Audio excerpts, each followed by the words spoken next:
Nah, yang pertama teman-teman, ini ada tujuan. Dalam conceptual framework ini ada 3 dasar, ada 3 level. Yang first level ini ada tentang tujuan, kemudian yang kedua ada kualitatif karakteristik, elements, yang ketiga ada assumption, principle, dan constraints. Nah, yang pertama ini ada objektif atau tujuan dari laporan keuangan. Nah, tujuan laporan keuangan adalah untuk memberikan informasi kepada para pengguna informasi atau stakeholder, seperti contohnya ada investor, lenders, kemudian ada kreditor, dan lain sebagainya. Nah, ini nantinya laporan keuangan ini sebagai acuan bagi para stakeholder untuk mengambil keputusan tentang penyediaan sumber daya kepada suatu entitas. Nah, asumsinya adalah bahwa pengguna laporan keuangan pastinya membutuhkan pengetahuan yang wajar tentang masalah akuntansi bisnis dan keuangan untuk memahami informasi pada suatu entitas. Jadi begitu ya teman-teman. Baik, selanjutnya kita masuk di second level, yaitu ada karakteristik kualitatif dan element of accounting information. Yang pertama kita bahas karakteristik kualitatif dulu. Yang pertama ada relevan. Nah, laporan keuangan dikatakan relevan apabila informasi yang ada pada laporan keuangan pada suatu entitas ini memiliki kemampuan untuk mempengaruhi para penggunanya dalam mengambil keputusan. Itu bisa dikatakan relevan. Nah, kedua ada predictive value. Nah, financial statement bisa dikatakan memiliki predictive value apabila pada laporan keuangan itu tadi informasinya bisa membantu para penggunanya dalam meramalkan kejadian-kejadian di masa depan. Contohnya banyak para investor ini melihat laporan keuangan untuk meramalkan kejadian-kejadian di masa depan. Contohnya kayak suatu entitas ini memiliki kemampuan apa enggak untuk berkembang di masa depan ataupun sebaliknya. Nah, kemudian yang ketiga ada konfirmasi. Nah, informasi yang relevan pada suatu laporan keuangan ini akan membantu pengguna dalam mengkonfirmasi atau memperbaiki ekspektasi pada masa sebelumnya. Yang ketiga, yang terakhir ada material. Nah, informasi pada laporan keuangan itu tadi apabila dihilangkan atau tidak dihilangkan itu tadi akan mempengaruhi keputusan. Contohnya kayak ketika suatu perusahaan ada kejadian di mana perusahaan memberikan bantuan pada pengemis itu Rp50.000. Nah, perusahaan itu bebas ingin mencatat atau tidak, karena apabila dicatat itu nanti apakah mempengaruhi keputusan, kemudian kalau tidak dicatat apakah juga akan mempengaruhi keputusan. Jadi bebas apabila tidak mempengaruhi keputusan, jadi perusahaan tidak akan dicatat. Itu dari ketentuan dari suatu entitas sendiri gitu. Selanjutnya ini ada karakteristik kualitatif. Yang pertama ada factual representation, yang artinya laporan keuangan ini dicatat sesuai dengan apa yang sebenarnya ada dan terjadi. Kemudian ada completeness, yaitu kelengkapan, yang artinya bahwa semua informasi yang diperlukan untuk mencatat kejadian yang memang sebenarnya terjadi ini disediakan. Yang ketiga ada neutrality. Nah, laporan keuangan bisa dikatakan neutrality apabila perusahaan tidak memilih informasi untuk mendukung pihak yang berkepentingan atas yang lain. Jadi ini kayak tidak memihak ada pihak yang lain. Contohnya seperti ini. Perusahaan ini menciptakan beberapa laporan keuangan untuk beberapa kepentingan ataupun tujuan. Contohnya yang pertama digunakan untuk pajak. Otomatis nanti laporan keuangan yang digunakan untuk pajak bebannya itu nanti ditinggikan, kemudian agar pendapatannya lebih rendah, dan untuk dasar pengenaan pajaknya pastinya akan lebih kecil.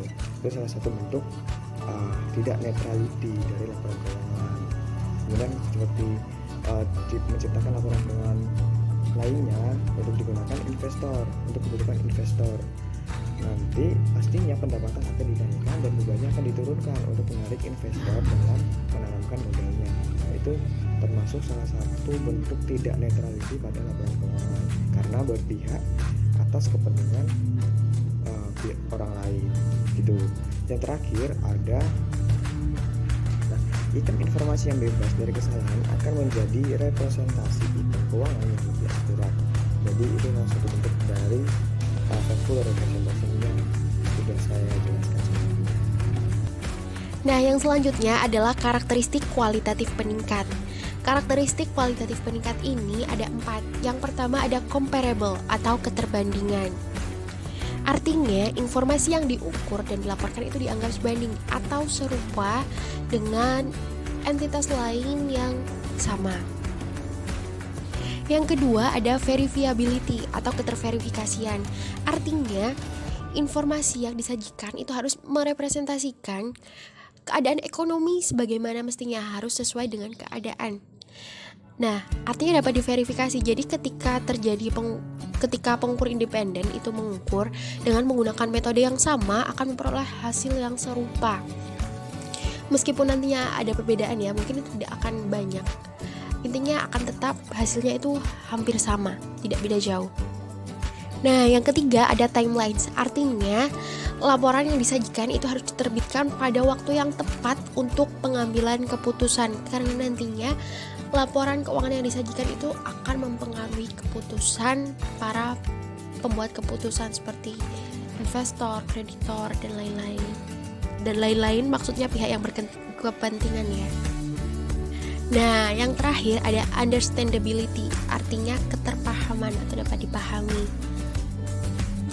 Jadi, penyajian informasi itu harus disajikan secara jelas dan juga ringkas sehingga nantinya informasi itu dapat dipahami dengan mudah. Oke, selanjutnya ada basic element of financial statement. Jadi, ada yang namanya unsur-unsur laporan keuangan. Nah, unsur-unsur laporan keuangan itu ada 5. Yang pertama assets, yang kedua liability, yang ketiga equity, yang keempat income, dan yang kelima ada expense. Nah, yang pertama ada aset. Jadi apa sih yang dimaksud dengan aset itu? Jadi aset itu merupakan suatu sumber daya yang dikendalikan oleh entitas sebagai akibat dari peristiwa masa lalu, diharapkan mempunyai manfaat ekonomi di masa depan. Nah, contoh sederhananya ada kas. Nah, jadi kas itu kan kita peroleh dari aktivitas, misal kita perusahaan dagang ya, jadi kita peroleh kasnya dari aktivitas penjualan. Dan kita berharap kalau kas itu bisa mempunyai manfaat bagi kita di masa depan untuk kegiatan perusahaan ke depannya. Nah, saldo normalnya aset itu ada di sisi debit. Nah, yang kedua ada liability atau liabilitas ya. Jadi, liabilitas itu merupakan satu kewajiban entitas di masa kini yang timbul akibat dari peristiwa masa lalu, dan penyelesaian kewajiban ini itu mengakibatkan arus keluar dari sumber daya kita yang kita miliki yang mempunyai manfaat ekonomi. Contohnya gimana? Contoh sederhananya gini. Misal kita punya utang usaha ya. Utang usaha itu kan timbul dari aktivitas transaksi penjualan kita di masa lalu. Nah, kemudian kita bayar utang tersebut pakai kas. Nah, artinya kan kita menyelesaikan kewajiban kita dan mengakibatkan arus kas keluar dari sumber daya yang kita miliki, yaitu kas. Nah, yang ketiga ada equity atau ekuitas. Jadi ekuitas itu merupakan hak sisa atau kepentingan residual atas aset yang dimiliki oleh entitas setelah dikurangi dengan semua kewajibannya. Bisa dibilang modal ya. Selanjutnya yang keempat ada income atau penghasilan atau pendapatan ya. Jadi income itu merupakan peningkatan manfaat ekonomi selama periode akuntansi tertentu dalam bentuk arus kas masuk atau peningkatan aset ataupun penurunan kewajiban yang mengakibatkan peningkatan ekuitas selain yang berkaitan dengan kontribusi dari pemegang klaim ekuitas.